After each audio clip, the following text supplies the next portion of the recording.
Assalamualaikum warahmatullahi wabarakatuh.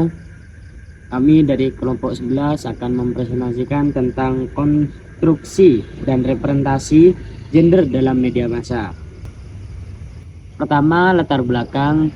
Media massa memiliki kekuatan besar dalam membentuk cara pandang masyarakat terhadap gender. Media seringkali memproduksi stereotip tradisional.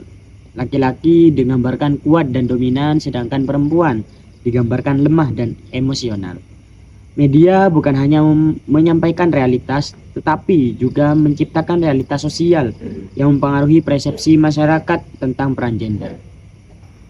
Di sini saya ingin menjelaskan sedikit tentang pengertian konstruksi dan representasi gender. Gender adalah konstruksi sosial dan budaya yang membedakan peran, perilaku, serta tanggung jawab antara laki-laki dan perempuan dalam masyarakat. Media massa adalah sarana komunikasi yang digunakan untuk menyebarkan informasi, ide, dan pesan kepada khalayak luas secara cepat, seperti televisi, radio, surat kabar, majalah, dan internet. Representasi gender dalam media tidak selalu negatif. Beberapa media kini mulai menampilkan narasi progresif yang menantang stereotip lama. Misalnya, muncul tokoh perempuan tangguh dalam film aksi, pemimpin politik perempuan dalam berita, atau influencer digital yang mengampanyekan kesetaraan gender. Namun, bentuk representasi positif ini seringkali masih terbatas dan dikomersialisasi. Banyak iklan dan konten digital menggunakan tema empowerment perempuan hanya untuk menarik pasar tanpa benar-benar berkontribusi terhadap kesetaraan gender. Selain itu, media sosial juga menjadi ruang baru bagi rekonstruksi gender. Platform seperti TikTok dan Instagram memberi ruang bagi perempuan untuk mengekspresikan diri, namun juga memperkuat objektifikasi tubuh perempuan dan membentuk standar kecantikan yang tidak realistis.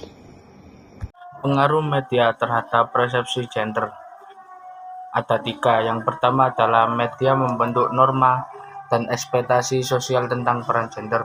Yang kedua adalah pengulangan konteks bias memperkuat ketimpangan gender. Yang ketiga ada media berperan dalam normalisasi kekerasan atau diskriminasi berbasis gender.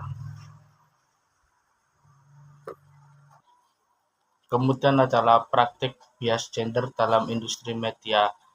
Ada 3. Yang pertama, dominasi laki-laki dalam posisi pengambilan keputusan.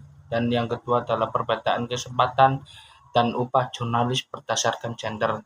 Yang ketiga ada kurangnya perspektif gender dalam produksi berita dan tayangan. Dampak representasi gender yang tidak setara ada 3. Yang pertama yaitu mempengaruhi cara masyarakat memandang diri dan orang lain. Yang kedua, meningkatkan objektifikasi dan marginalisasi kelompok tertentu. Yang ketiga, menghambat kesetaraan sosial dan partisipasi perempuan di ruang publik. Lalu selanjutnya adalah upaya mengurangi bias gender dalam media. Pertama, penerapan perspektif gender dalam produksi konten. Yang kedua, pelatihan sensitif gender bagi pekerja media. Yang ketiga, mendorong keberagaman representasi dan narasi alternatif. Lalu yang terakhir, regulasi dan pedoman etis tentang pemberitaan berperspektif gender. Kesimpulannya, media berperan besar dalam membentuk persepsi gender di masyarakat. Masih banyak bias patriarki dalam media, dan juga era digital membuka peluang rekonstruksi representasi yang lebih setara. Sekian dari kami. Wassalamualaikum warahmatullahi wabarakatuh.